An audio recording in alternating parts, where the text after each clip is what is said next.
Nakabalik na ngayon ng Lakers sa healthy na roster at nakikitang magandang senyalis to sa magiging takbo at plano nila na championship window ngayong season.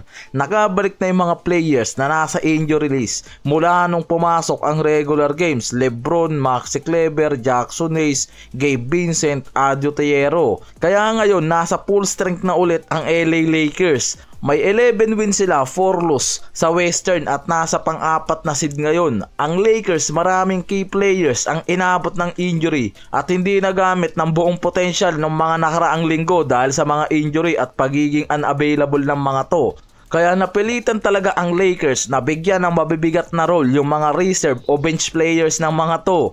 Kaysa inaasahan, buti na nga lang kahit papano talagang naging effective rin itong si Reeves at Luka at yung ibang mga bench player. Ngayon na lahat ng 14 players sa roster nila active na para sa unang pagkakataon, practice at yung game nila kontra dito sa Utah Jazz na nangyari. Kaya ito mismo ang nagbibigay ng araw ng malinaw na umpisa kung ano yung magiging full rotation ng Lakers ngayon na kumpleto na ang core at mga bench nila. Ayon sa report ngayon, ang starter ng Lakers sa buong healthy pace magmumula pa rin dito kay Luka, Reeves, LeBron, Rui at Mura at DeAndre Ayton. Dahil nakikitang mahalaga pa rin talaga yung mga to dahil sa mga pangalan ng starting five nila. Kadalasang sinasabi na ito yung mga pinagkakatiwalaan talaga ng mga coaching staff. Yung pinakamahalagang parte ng mga to sa laro, opening minutes, big matchup at critical moments. At yung chemistry na rin talaga na nabuo nitong si Luka, Reeves, Hachimura at LBJ.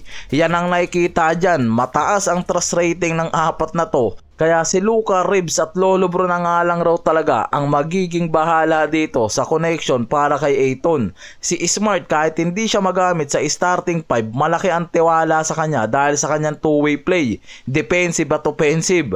At yung intangibles nito gaya ng hustle, leadership at malaki ang magiging impact nga raw talaga niyan sa second unit bilang defensive leader at anchor. Suporta kila Hayes, Bando, Larabia, Vincent at iba pa para nga raw manatili pa rin sa magandang rotation mula opensa at depensa ang second unit ng Lakers habang nagpapahinga yung mga core nito. Sa report ng NBA.com, isa sa mga problema ng Lakers nung nakaraang season talaga ang depensa, lalo na sa perimeter at rim protection. Ngayong healthy na at nasa full strength na ang Lakers mula kila LeBron, may defensive experience, Marcus Smart na may defensive effort, Rui Hachimura na may perimeter defense na mas pinag-i-improve palalo ngayon ni Redick, plus DeAndre Ayton na sobrang laki ng impact sa interior depth nila, pwede nga raw nilang mapabuti palalo ang defensive stability nila. Critical to lalo na pagdating sa mga playoffs run kung saan mahalaga talaga ang defensive at physicality ng team para sa championship push. Sinabi naman ni Redick na dapat nga raw mas pagtrabahuhan pa nila ang off-season para sa championship shape. Ibig sabihin, hindi lang nga raw basta bumalik sa laro, dapat may endurance, tamang load management at tamang pag-manage ng minutes para hindi masyadong maubos yung energy tulad dito kay LeBron at yung iba, katulad nga dito kay Smart at Ayton na may mga injury concern.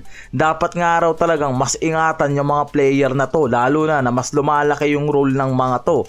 At kita naman nga raw ngayon na mas nag-e-enjoy itong si Lolo Bron sa pagbabalik niya sa Lakers, pwedeng dahil sa bagong teammate rotation at nakikita niyang mas nagiging maayos talaga ang sistema ngayon na tumatakbo sa kanila. Ayon sa Los Angeles Times, inamin ni LeBron na para sa kanya na hindi niya sinimulan ang season dahil sa injury, pero sinabi rin niyang ginawa niya ang lahat para nga raw sa rehabbing at mental work para makabalik siya sa peak niya.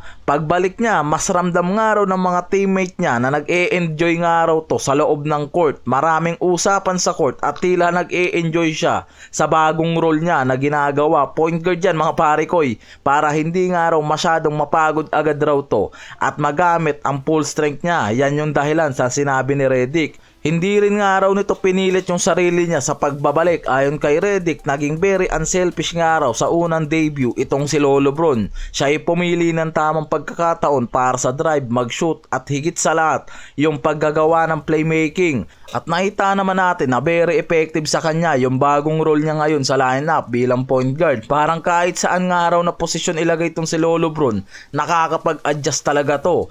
Kaya ngayon sa unang game niya kasama si Ayton, nakita nga raw agad ang magandang sign ng mga to bilang partner. Si LBJ maraming experience at mga nakasamang dominant at veteran center na pwede nga raw niyang gawin para mabus pa ang pagiging dominant center nitong si Ayton.